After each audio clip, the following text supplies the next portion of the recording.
الحمد لله وكفى والصلاة والسلام على سيد الرسل وخاتم الأنبياء أما بعد فأعوذ بالله من الشيطان الرجيم بسم الله الرحمن الرحيم۔ گزشتہ درس میں نماز کی مکمل شرائط بیان ہو چکی ہے۔ اب ایک مسئلہ زیر غور ہے، اس مسئلے کے بارے میں تھوڑی سی وضاحت کروں گا۔ مسئلہ یہ ہے کہ اگر امام نماز پڑھا رہا ہے اور پہلی رکعت میں وہ رکوع کے اندر چلا گیا، اب بعد میں آنے والا مقتدی وہ کس طرح نماز کے اندر شامل ہو، تو اس کا مستحب طریقہ اور صحیح طریقہ، مسنون طریقہ یہ ہے کہ بندہ آئے اور آ کے تکبیر تحریمہ کہے، یعنی اول تکبیر کہے، اور اول تکبیر کہنے کے بعد ہاتھ باندھے۔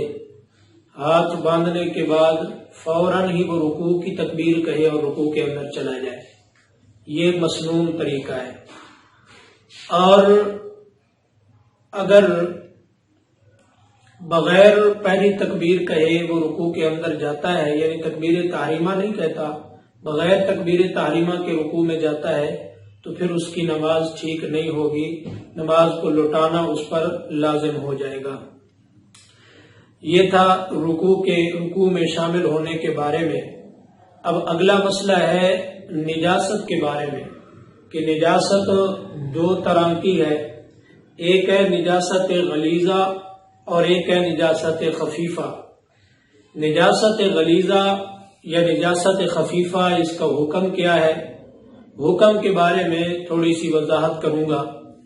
نجاست غلیظہ، اس میں اگر کوئی نجاست ایسی ہے جو بالکل پتلی ہے، یا اسی طرح وہ نجاست ایسی ہے جو بہنے والی ہے، مثال کے طور پہ خون ہو گیا، یا اسی طرح منی وغیرہ ہو گئی، یہ ایسی چیزیں ہیں جو بعض اوقات پتلی بھی ہوتی ہیں اور بہنے والی بھی ہوتی ہیں۔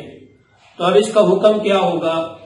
تو اس کا حکم یہ ہوگا کہ اگر پتلی چیز ہے اور بہنے والی چیز ہے، اور یہ اتنی ہو کہ 1 درہم کے برابر ہو، پھر تو نماز پڑھنا ٹھیک ہے، بغیر دھوئے، بغیر صاف کیے نماز اگر پڑھ لی تو نماز ہو جائے گی۔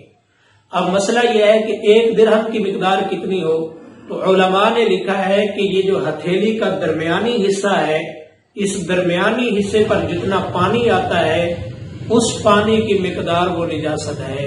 اس پانی کی مقدار اگر نجاست غلیظہ ہے تو پھر نماز ہو جائے گی، اگر اس ہتھیلی کی مقدار سے زیادہ ہے تو پھر نماز نہیں ہوگی، پھر نماز کو مکروہ ہوگی اور نماز کو دوبارہ پڑھنا پڑے گا۔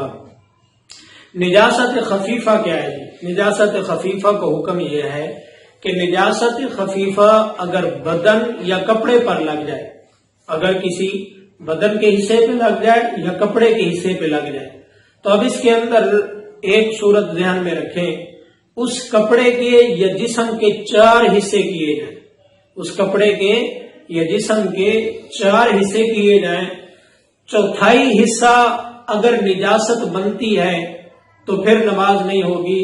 ہاں البتہ اگر چوتھائی سے کم ہے، وہ مقدار اتنی نہیں بنتی کہ چوتھائی ہو جائے، بلکہ چوتھائی سے کم ہے، پھر اس صورت کے اندر اگر بغیر دھوئے بھی نماز پڑھ لی تو نماز ہو جائے گی۔ لیکن اگر چوتھائی سے زیادہ نجاست بنتی ہے، نجاست خفیفہ، پھر بغیر دھوئے اور بغیر صاف کیے اس کو نماز پڑھنا یہ ٹھیک نہیں ہے۔ یہ نجاست غلیظہ اور نجاست خفیفہ کا حکم تھا۔ دعا ہے اللہ کریم عمل کی توفیق دے۔ وما علینا الا البلاغ۔